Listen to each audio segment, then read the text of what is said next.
Okay, so welcome to the next lecture of carbon and its compound. तो पहले हम discuss करेंगे कि अल्कोहल और कार्बोक्सिलिक एसिड को एक्सपेरिमेंटली हम कैसे डिस्टिंग्विश कर सकते हैं। देखिए, first test is blue litmus. तो ब्लू लिटमस जैसे ही एसिडिक मीडियम के साथ कांटेक्ट में आता है ये रेड हो जाता है। तो अल्कोहल की प्रॉपर्टीज़ में हमने पढ़ा था कि इथेनॉल लिटमस टेस्ट नहीं देता because it is not acidic, या बोल सकते हैं कि बहुत ही ज़्यादा वीक एसिडिक होता है ये। ठीक है, तो अल्कोहल के साथ क्या होगा? No change. ब्लू लिटमस अगर आप इसमें एक ड्रॉप डालते हैं, बट कार्बोक्सिलिक एसिड क्या हो जाएगा? Blue to red, colour change. ठीक है, लिटमस की वजह से कलर चेंज होगा। तो यहां से आप दोनों को डिस्टिंग्विश कर सकते हैं लिटमस टेस्ट के through. Second is sodium bicarbonate. देखिए, सोडियम बाइकार्बोनेट का मतलब NaHCO3, और ये बेसिक होता है। ये आपको मैंने प्रीवियस लेक्चर में एक्सप्लेन किया था कि क्यों ये बेसिक होता है। तो ये बेसिक होने की वजह से कार्बोक्सिलिक एसिड के साथ रिएक्ट करेगा एज एसिड बेस रिएक्शन। ठीक है, तो यहाँ पर क्या होगा? कार्बोक्सिलिक एसिड के साथ एसिड बेस रिएक्शन में क्या प्रोडक्ट निकलते थे? Carbon dioxide. ठीक है, देखिए यहाँ पर हम बात करते हैं NaHCO3 के साथ, तो इसके साथ CO2 रिलीज हो रही है, और कार्बन डाइऑक्साइड जो अगर आप रिलीज होगी, इसको अगर आप लाइम वाटर के थ्रू पास करते हैं तो क्या होता है? Lime water turns milky. ठीक है, तो यहाँ पर आप लिख सकते हैं reacts and CO2 is released, जो कि लाइम वाटर को मिल्की कर देगी। तो इससे आप कंफर्म कर सकते हैं। जबकि अल्कोहल NaHCO3 के साथ रिएक्ट नहीं करते। क्यों? क्योंकि NaHCO3 तो बेसिक है, पर अल्कोहल उतना एसिडिक नहीं है कि वो इसके साथ रिएक्ट कर सके। ठीक है, तो यहां पे लिख देंगे नो रिएक्शन, कुछ नहीं हो रहा। Third is KMnO4 solution. अब KMnO4 में आपने पढ़ा है कि अल्कोहल को KMnO4 ऑक्सीडाइज करता है कार्बोक्सिलिक एसिड में। ठीक है, तो रिएक्ट्स एंड KMnO4 इज डीकलराइज्ड। तो KMnO4 अपना पर्पल कलर छोड़ देगा क्योंकि वो रिएक्शन में कंज्यूम हो जाएगा। पर अल्कोहल को तो KMnO4 ने कार्बोक्सिलिक एसिड में ऑक्सीडाइज करके कन्वर्ट कर दिया, पर कार्बोक्सिलिक एसिड को तो आगे फर्दर ऑक्सीडाइज कर ही नहीं सकते। तो इसके साथ कोई रिएक्शन नहीं होगा KMnO4 का, एंड पर्पल कलर रिमेन्स। तो पर्पल कलर ही रहेगा, कोई रिएक्शन नहीं होगा। तो अल्कोहल में पर्पल कलर डीकलराइज हो जाएगा, जबकि कार्बोक्सिलिक एसिड में वो ऐसे ही रहेगा। फिर रिएक्शन विद सोडियम मेटल की बात करें तो अल्कोहल सोडियम मेटल के साथ रिएक्ट तो करता है, कार्बोक्सिलिक एसिड भी करता है, पर दोनों की इंटेंसिटी में डिफरेंस है। ठीक है, तो अल्कोहल के साथ रिएक्शन इज लेस विगरस, दोनों में हाइड्रोजन गैस निकलेगी, और कार्बोक्सिलिक एसिड क्योंकि एसिडिक है तो ये रिएक्शन ज़्यादा विगरस होता है। तो आप दोनों में सेम साइज़ का सोडियम का छोटा सा पीस डाल के देख सकते हैं कि किसका रिएक्शन ज़्यादा विगरस है। तो ये हो गया test to distinguish alcohol and carboxylic acid. अब हम स्टार्ट करते हैं with our soaps and detergents. अब देखिए, घर में आप सोप और डिटर्जेंट यूज़ करते हैं, हाथ धोने के लिए सोप यूज़ करते हैं, जबकि अगर कपड़े धोने हैं आपको या बर्तन धोने तो उसके लिए डिटर्जेंट ज़्यादा यूज़ करते हैं। ठीक है, तो उनमें डिफरेंस क्या है वो भी हम देखेंगे, और कौन सा बेटर है। देखिए, सोप की पहले बात करते हैं। सोप क्या होते हैं? दिस आर सोडियम और potassium salts of long chain fatty acids. Fatty acids मतलब कार्बोक्सिलिक एसिड्स। तो यहाँ पर देखिए एग्जाम्पल है sodium laurate C11H23COO negative Na positive, sodium salt है कार्बोक्सिलिक एसिड का। फिर sodium palmitate C15H31 CONA, sodium oleate, sodium stearate. ठीक है, तो ये सारे के सारे सोडियम या पोटाशियम सॉल्ट्स हैं लॉन्ग चेन फैटी एसिड्स के। अब सोप और डिटर्जेंट, सिर्फ सोप की अगर हम बात करें तो सोप काम कैसे करता है। ठीक है, तो यहाँ पर ये जो C11H23 है, इसको मान लीजिए मैं रिप्रेजेंट कर रहा हूँ एक इस तरह की चेन से। ठीक है, ये कार्बन चेन होगी, C11H23 या जो भी है, इसके लास्ट में क्या होगा, लगा होगा आपका CO negative Na positive. Okay, अब क्या होगा, ये वाला जो पार्ट है जहां पर सिर्फ कार्बन और हाइड्रोजन थे, ये पार्ट है हाइड्रोफोबिक। ठीक है, फोबिक का मतलब है कि वो उसको वाटर पसंद नहीं है। ठीक है, hydro means water, phobic means hating, water hating, या आप बोलते हैं आप वाटर रिपेलिंग। ये पानी के साथ मिक्स नहीं होना चाहता। कभी कभी आप तेल को पानी में डालें तो वो डिज़ोल्व नहीं होता, क्यों? क्योंकि वो हाइड्रोफोबिक है। ठीक है, हाइड्रोकार्बन्स पानी में डिज़ोल्व नहीं होते। तो ये वाला जो पार्ट है इसका, टेल जिसको बोलते हैं, तो ये हाइड्रोफोबिक है, ये पानी के साथ मिक्स नहीं होना चाहती। पर ये जो हेड है CONA, ये कैसा है, पोलर है, क्योंकि नेगेटिव चार्ज है, पॉजिटिव चार्ज है, इसलिए ये पानी के साथ इजीली डिज़ोल्व होगा। तो ये हाइड्रोफिलिक है। Hydrophilic means water loving. ठीक है, तो उसको साथ साथ में अपने नोट भी करना है। तो टेल वाटर हेटिंग है, हेड वाटर लविंग है। तो अगर इसको आप पानी में डालेंगे, मान लीजिए ये बीकर है आपके पास, यहाँ पर हम पानी हमने रखा हुआ है। ठीक है, तो क्या होगा, जो हेड है वो पानी में रहेगा क्योंकि वाटर लविंग है, जबकि टेल पानी से बाहर रहने की ट्राई करेगी। इसीलिए टेल चाहेगी कि मैं हवा में रहूं, हेड चाहेगा पानी में रहूं। तो दोनों चीज़ें कहाँ पर अवेलेबल हैं, सरफेस पे। इसीलिए आपने देखा होगा कि सारा का सारा जो झाग बनता है वो कहाँ आ जाता है, सरफेस पे आ जाता है, क्योंकि सरफेस पे एक एंड बाहर रहेगा हवा में और एक एंड पानी के अंदर रहेगा। ठीक है, इसीलिए जो आपका झाग बनता है सोप के साथ या डिटर्जेंट्स के साथ, वो हमेशा सरफेस पे पहुंच जाता है फ्लोट करके। ओके, अब इसका एक्शन देखते हैं कि क्लीनिंग एक्शन कैसे होता है। ये जो हाइड्रोफोबिक और फिलिक पार्ट है, इससे क्या होता है, देखिए।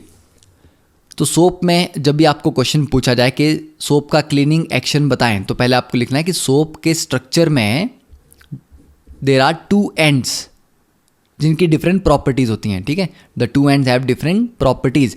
एक एंड हाइड्रोफिलिक है, फिलिक मीन्स लविंग। ठीक है, तो वो पानी में डिजॉल्व होता है, जिसको हम हेड बोलते हैं। ठीक है, ये हो गया आपका हाइड्रोफिलिक पार्ट। और दूसरा हाइड्रोफोबिक है, टेल, जो कि पानी में डिजॉल्व नहीं होता है। अब पानी में डिजॉल्व नहीं होगा तो किस में होगा, वो ऑयल में या डर्ट में, जो भी ऑयली चीज़ें हैं उनमें वो डिजॉल्व होता है। ठीक है, तो वो डिजॉल्व हो जाएगा आपके ऑयली पार्ट में या हाइड्रोकार्बन्स में। अब जब soap is at the surface of water, तो हाइड्रोफोबिक टेल कहाँ रहेगी, बाहर की तरफ रहेगी, और हेड अंदर की तरफ रहेगा। ये हमने लिख दिया यहाँ पे। अब ये आपके पास सैंपल है, मान लीजिए कपड़े के ऊपर ये एक दाग लगा हुआ है। ठीक है, ये दाग किसी चीज़ का, ग्रीस का दाग है या ऑयल का दाग है। अब ये जो आपके सोप के मॉलिक्यूल्स हैं, ठीक है, यहाँ पे, तो ये सोप के मॉलिक्यूल्स क्या कर रहे हैं, एक इनका हाइड्रोफिलिक एंड है जो पानी में डिजॉल्व होगा, दूसरा हाइड्रोफोबिक एंड, फोबिक वाला जो पार्ट है ये इस स्टेन के साथ, ये जो ग्रीस का या ऑयल का दाग लगा हुआ है, इसके साथ अट्रैक्ट होंगे। ठीक है, तो ठीक है, सभी तरफ से ये वाला जो ये जो मॉलिक्यूल है लिया हमने, इसका जो वाइट वाला पार्ट है ये कैसा है, हाइड्रोफोबिक। तो ये अट्रैक्ट हो रहा है इस ग्रीस के स्टेन के साथ। तो वैसे क्या करेगा, अट्रैक्ट होते होते होते ये इसको सरफेस से बाहर खींचने की ट्राई करेगा, और धीरे धीरे धीरे ये सारे इसको ऑयल का जो ड्रॉप है या ग्रीस का जो ड्रॉप है बाहर निकालता जाएगा और इसके चारों तरफ अटैच हो जाएगा। ठीक है, तो फाइनली क्या होगा, इस तरह का आपका एक स्ट्रक्चर बनेगा। ये जो यहाँ पर स्ट्रक्चर ड्रॉ किया हुआ है, इसमें क्या है, जो आपके हेड हैं, हेड बाहर है, टेल्स अंदर हैं, और अंदर इसके बीच में क्या है, यहाँ पर है ग्रीस का मॉलिक्यूल या आपका जो डर्ट का पार्ट है। ठीक है, तो डर्ट को किसने घेर लिया चारों तरफ से, सोप के मॉलिक्यूल्स ने। ये जो स्ट्रक्चर है, this is called a micelle. ठीक है, मिसाइल नहीं बोलना, इट इज अ मिसेल। तो मिसेल फॉर्मेशन होती है। अब मिसेल फॉर्मेशन जैसे एक छोटा सा ऑयल का पार्टिकल एक मिसेल ने निकाल दिया, ऐसा ही एक और किसी और ने निकाल दिया। ठीक है, तो फाइनली सभी ने मिसेल्स बना बना के ऑयल को या ग्रीस के इसको बाहर निकाल दिया यहाँ से। अब क्या होगा, दूसरी बात सबसे इंपॉर्टेंट क्या है कि ये वापस जो रिमूव किया आपने ग्रीस, ये वापस क्यों कपड़े पे नहीं जा सकती? क्योंकि इसको यहाँ से बाहर निकलना मुश्किल है, ठीक है। और सेकेंडली मान लीजिए कि दो मिसल्स बन जाते हैं, ठीक है, यहाँ बीच में चारों तरफ से इस तरह से कर करके हम बना देते हैं। मान लीजिए ये और ये हमने हेड लगा दिए सभी के ऊपर, और सेंटर में ये आपका ऑयल का पार्ट। ऐसी एक मिसल बनी और ऐसी एक और दूसरी मिसल भी बनी। वो दोनों आपस में क्यों कंबाइन नहीं कर पाएंगे? क्योंकि ये जो हेड है, हेड पे कैसा चार्ज है? Negative charge. तो ये एक मिसल के हेड और दूसरे मिसल के हेड आपस में नेगेटिव नेगेटिव रिपेल करेंगे, तो दो मिसल्स भी आपस में कंबाइन नहीं हो पाएंगी, ठीक है। और ये ऑयल वाला जो मॉलिक्यूल है या जो पार्ट है वो सेंटर में है, वो सेंटर से बाहर नहीं निकल सकता, ठीक है। उसके चारों तरफ क्लस्टर बन गया है सोप मॉलिक्यूल्स का। तो इस तरह से ग्रीस को निकाल दिया जाता है एक सरफेस से और उसको पकड़ के रखा जाता है, और धीरे धीरे ये सारा सारा कहाँ आ जाएगा? ये जो झाग है ये धीरे धीरे ऊपर आ जाएगा सरफेस पे, और वहाँ से आप इसको निकाल सकते हैं। ओके, तो अगर इसको स्टेप बाय स्टेप हम गाइड देखें इसकी कि कंप्लीटली स्टेप बाय स्टेप क्या होता है क्लीनिंग एक्शन में, ठीक है, तो हम क्या लिखेंगे?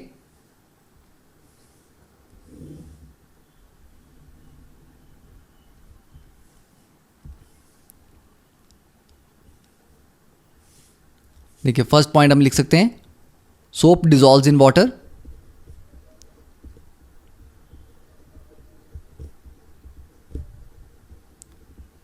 And lowers the surface tension of water. Okay, surface tension की वजह से भी थोड़ा झाग नहीं बनता, तो सरफेस टेंशन को ये लोअर कर देता है, और इसकी वजह से this helps to wet the cloth better.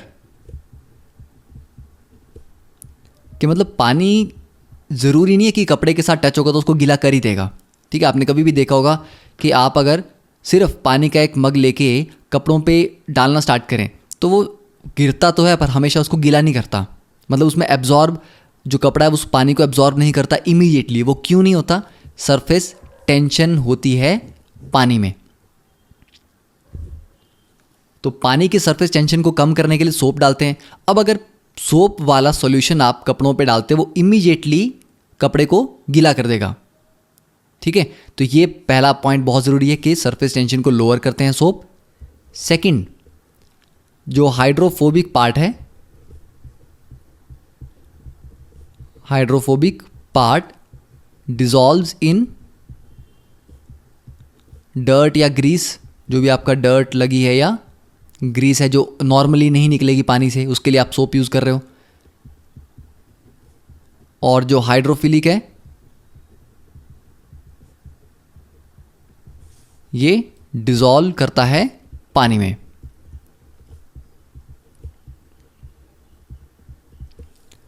ठीक है, ये हो गया। अब इसके बाद क्या होगा? आप जब साबुन लगाते हैं तो उसको थोड़ा रगड़ते भी हैं, ठीक है, उसकी स्क्रबिंग करते हैं, ब्रश से करते हैं या हाथों से करते हैं। तो उस स्क्रबिंग से क्या होता है? मूवमेंट ऑफ वाटर, पानी में ऑलरेडी सोप तो डिजॉल्व हो चुका है, ठीक है, या सोप अपने कपड़ों पे अप्लाई कर दिया है, तो movement of water during scrubbing, जब आप स्क्रबिंग करते हैं, helps to loosen the grease. तो जो भी डर्ट या ग्रीस है उसको वो लूज़ करेगा, और जैसे ही वो लूज़ करेगा उसको कौन पकड़ लेगा? चारों तरफ से सोप के मॉलिक्यूल्स, और मिसल बना देंगे, ठीक है, and lift the grease off to surface trapped in micelle. ठीक है, सरफेस पे कैसे जाएगा? मिसल में ट्रैप होके चला जाएगा। और लास्ट पॉइंट कि रिपल्शन ऑफ नेगेटिव चार्जेस, कि नेगेटिव चार्जेस जो हैं मिसल्स के ऊपर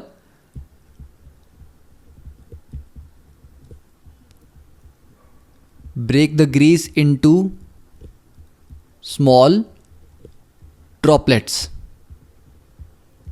ठीक है, ग्रीस को स्मॉल स्मॉल ड्रॉपलेट्स में तोड़ के वो अलग अलग मिसल्स में उनको ट्रैप कर देंगे और मिसल्स आपस में कांटेक्ट में नहीं आ पाएंगी क्योंकि सबके ऊपर नेगेटिव चार्ज है, वो एक दूसरे को रिपेल करेंगे। तो ये हो गया क्लीनिंग एक्शन ऑफ सोप।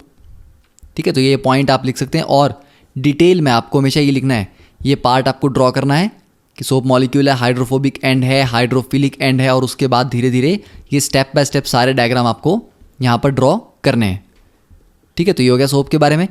अब सेकेंडली आपने देखा होगा कि हमेशा पानी के साथ झाग बनाना उतना आसान नहीं होता। किसी किसी पानी के साथ झाग इजीली बनता है, किसी के साथ नहीं बनता। तो क्या होता है जब हम सोप को हार्ड वाटर से के साथ यूज़ करते हैं, सॉफ्ट वाटर के साथ यूज़ करते हैं। ठीक है, तो इसके लिए पहले आपको ये पता होना चाहिए कि हार्ड वाटर होता क्या है। देखिए, हार्ड वाटर क्या है? It contains bicarbonates,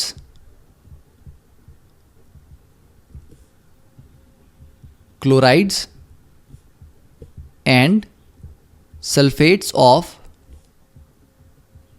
calcium and magnesium. तो हार्ड वाटर में कैल्शियम और मैग्नीशियम के बाइकार्बोनेट्स हो सकते हैं, क्लोराइड्स हो सकते हैं, सल्फेट्स हो सकते हैं। तो इनके बेस पे हम बात करते हैं कि एक परमानेंट हार्डनेस होती है जो बॉयल करने से भी नहीं जाती, और एक टेम्परेरी हार्डनेस होती है जो बॉयल करने से चली जाती है। ठीक है, तो ये जो आयन्स यहाँ पर प्रेजेंट हैं, इनकी वजह से पानी हार्ड होता है। हार्ड पानी में डिफरेंस क्या है कि हार्ड पानी के साथ झाग नहीं बनता। ठीक है, हार्ड वाटर डजंट गिव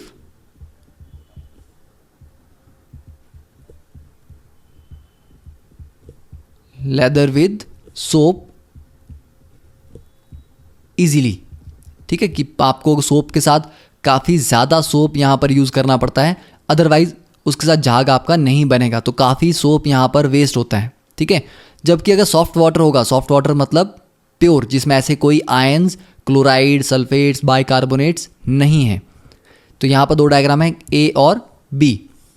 तो ए में आप देख सकते हैं कि ए में क्या है, आपने सोप डाला, उसको अच्छे से ही मिक्स किया, तो यहाँ पर बिल्कुल क्लियर सॉल्यूशन है और इसके सरफेस पे झाग बना हुआ है। जबकि बी में क्या है, सरफेस पे कोई भी झाग यहाँ पर नहीं है। यहाँ पर आप देख सकते हैं इसमें पानी में क्या है, छोटे छोटे से स्कम पार्टिकल्स बन गए हैं। ठीक है, प्रेसिपिटेट जैसा, तो उसको बोलते हैं स्कम फॉर्मेशन। ये स्कम फॉर्मेशन की वजह से क्या होगा, झाग बनेगा नहीं, तो आपका सारा जो सोप था वो बर्बाद हो गया। अब ये स्कम फॉर्मेशन हुई क्यों? ठीक है, तो देखिए स्कम फॉर्मेशन होने का रीज़न क्या है।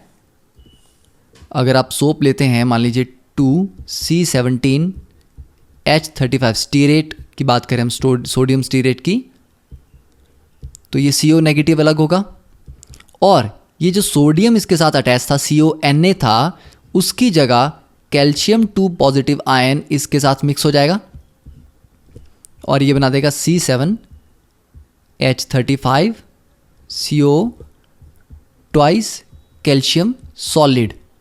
ठीक है, मतलब इसके दो पार्ट लगेंगे, कैल्शियम का एक लगेगा क्योंकि कैल्शियम पे 2 पॉजिटिव चार्ज है और इस आयन पे 1 नेगेटिव चार्ज है। अब ये जो फाइनल इन्होंने प्रोडक्ट यहाँ पर बनाया है, ये प्रोडक्ट कैसा है, ये है स्कम। ठीक है, ये सॉलिड है, तो ये डिसॉल्व नहीं होता पानी में। तो इसकी वजह से ये जो आपका सोप वाला पार्ट था, ये किस में सारा का सारा कंज्यूम हो गया, स्कम बनाने में, तो सोप आपका वेस्ट हो गया। ये कब तक होता रहेगा, जब तक जितना कैल्शियम या मैग्नीशियम, ठीक है, कैल्शियम भी हो सकता है, मैग्नीशियम 2 पॉजिटिव भी हो सकता है, तो कैल्शियम और मैग्नीशियम आयन जितने प्रेजेंट होंगे, पहले तो वो सोप उन सब के साथ स्कम बनाएगा, उनको कंज्यूम करेगा, ख़त्म करेगा। फिर अब ये सारे के सारे कैल्शियम और मैग्नीशियम निकल गए, प्रेसिपिटेट बन के नीचे बैठ गए। अब जो आप एक्स्ट्रा सोप डालेंगे वो आपको लेदर बनाएगा, मतलब झाग बना के देगा।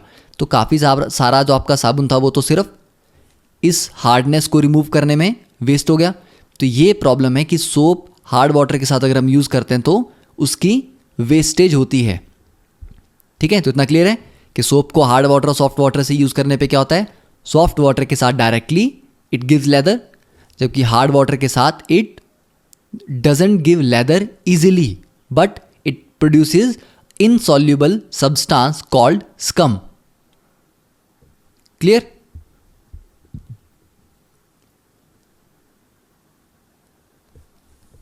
तो इस पार्ट को, स्कम को, इसकी नेमिंग करनी हो तो this is called calcium stearate. ठीक है, क्योंकि ये जो हमने लिया था ये सोडियम स्टीरेट था, तो सोडियम को डिस्प्लेस करके कैल्शियम उसकी जगह लग गया. तो ये था कि हार्ड वाटर और सॉफ्ट वाटर के साथ सोप क्या करते हैं. अब पॉइंट ये है कि हम कपड़े किससे धोते हैं? साबुन से धोते हैं. कभी आपने देखा होगा कि लक्स के साथ आप घर में कपड़े धो रहे हैं या डिटॉल के साबुन के साथ आप कपड़े धो रहे हो, नहीं होता. ठीक है, आप कपड़े धोने के लिए क्या यूज़ करते हो? Detergents, synthetic detergent. Okay, Ariel use कर रहे हैं, सर्फ एक्सेल यूज़ कर रहे हैं, और भी बहुत सारी वैरायटी के डिटर्जेंट्स हैं. तो डिटर्जेंट और सोप में डिफरेंस क्या है? पहली बात, ठीक है. और डिटर्जेंट है क्या, डिफरेंस तो हम बाद में पढ़ेंगे, पहले तो देखेंगे सिंथेटिक डिटर्जेंट होते क्या हैं. ठीक है, तो देखिए, an organic substance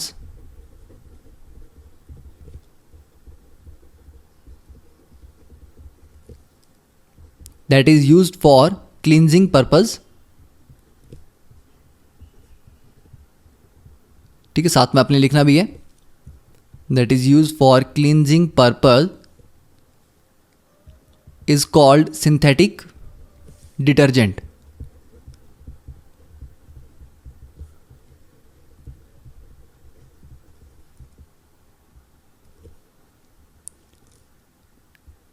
ठीक है, तो detergents have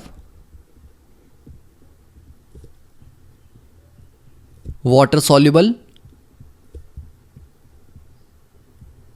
and oil soluble parts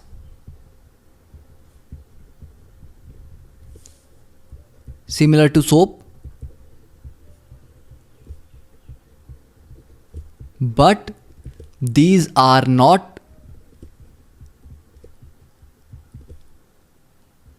salts of long chain fatty acids. मतलब होता बिल्कुल वैसा ही है कि एक हाइड्रोफिलिक पार्ट होगा, हाइड्रोफोबिक पार्ट होगा, बट वो फैटी एसिड्स के सॉल्ट नहीं होते. ठीक है, उससे भी ज़्यादा स्ट्रॉन्ग एसिड्स हम उसमें यूज़ करते हैं. मतलब फैटी एसिड, कार्बोक्सिलिक एसिड के सॉल्ट हम यहाँ पर नहीं ले रहे, हम कोई और पर्टिकुलर स्पीशीज़ यहाँ पर यूज़ करेंगे. ठीक है, तो एग्जांपल इसका,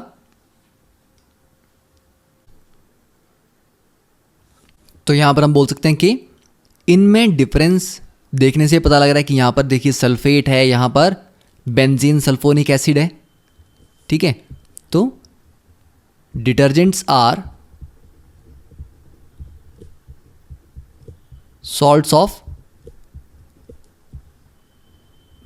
आप डायरेक्टली ये लिख लिए, long chain benzene sulphonic acids और अल्काइल हाइड्रोजन सल्फेट्स.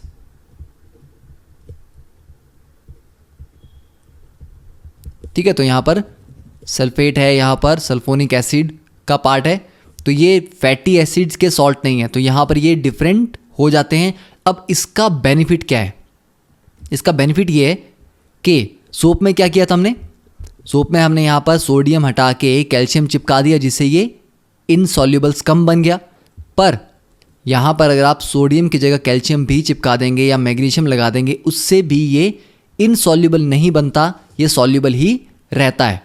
इसलिए डिटर्जेंट्स को चाहे आप हार्ड वाटर में यूज़ करो, सॉफ्ट वाटर में यूज़ करो, ये हमेशा ईजिली झाग बनाते हैं और इसीलिए ये बेटर हैं सोप से. ठीक है, और ये कम यूज़ होते हैं क्योंकि ये स्कम नहीं बनाएंगे तो वेस्टेज नहीं होगी. तो सोप के कंपैरिजन में डिटर्जेंट का कम अमाउंट कंज्यूम होता है. ओके, तो आप लिख सकते हैं what are synthetic detergents and how a detergent differs from a soap. Clear? तो अब यहां पर क्वेश्चन है हमारे पास कि why have detergents replaced soaps as a washing agent.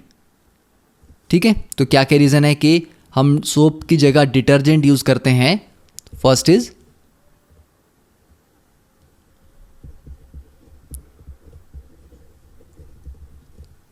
Detergents are more effective with या इन हार्ड वाटर, ठीक है, किसके कंपैरिजन में? सोप्स के कंपैरिजन में, to in comparison to soaps. फिर detergents have stronger cleansing action, कि उनका जो क्लींजिंग एक्शन है वो बेटर होता है और वो एसिडिक मीडियम में भी काम कर जाते हैं। तो detergents can be used in both saline as well as acidic water, but soaps cannot be used in acidic water। तो सोप को एसिडिक वाटर में हम यूज़ नहीं कर सकते, जबकि डिटर्जेंट्स को यूज़ कर सकते हैं, क्योंकि डिटर्जेंट्स सल्फोनिक एसिड्स के सॉल्ट हैं। सल्फोनिक एसिड कार्बोक्सिलिक एसिड से ज़्यादा स्ट्रॉन्ग एसिड होते हैं, ठीक है। अब उससे क्या डिफरेंस आएगा इसको अभी हमने नहीं समझना है। अभी हमने यही चीज़ देखनी है कि डिटर्जेंट को चाहे आप एसिडिक हो पानी उसके साथ भी यूज़ करेंगे तब भी चलेगा, थोड़ा बेसिक होगा तब भी चलेगा, पर सोप को आप एसिडिक वाटर के साथ यूज़ नहीं कर सकते। और फोर्थ पॉइंट कि detergents dissolve faster than soap.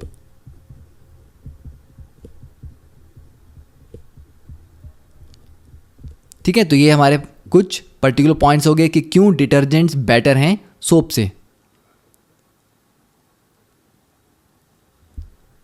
Okay, तो आई थिंक हमने ये सारे के सारे पॉइंट अच्छे से डिस्कस कर लिए। अब आपको पता होना चाहिए कि सोप और डिटर्जेंट का क्लीनिंग एक्शन कैसे होता है, उन दोनों में डिफरेंस क्या है, कौन सा बेटर है और क्यों बेटर है।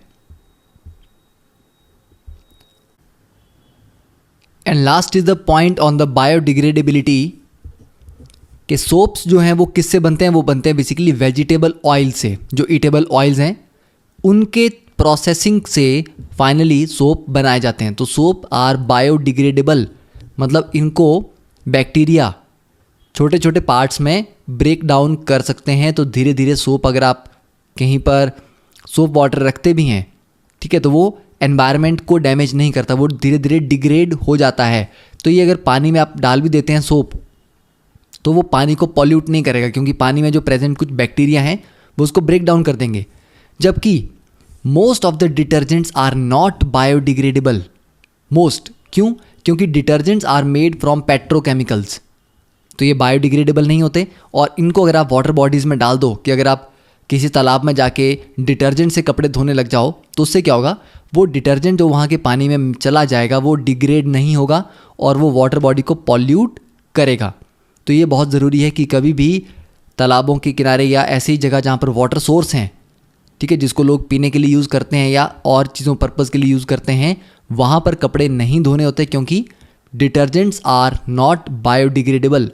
ठीक है, कुछ हो सकते हैं but generally most of the detergents are not.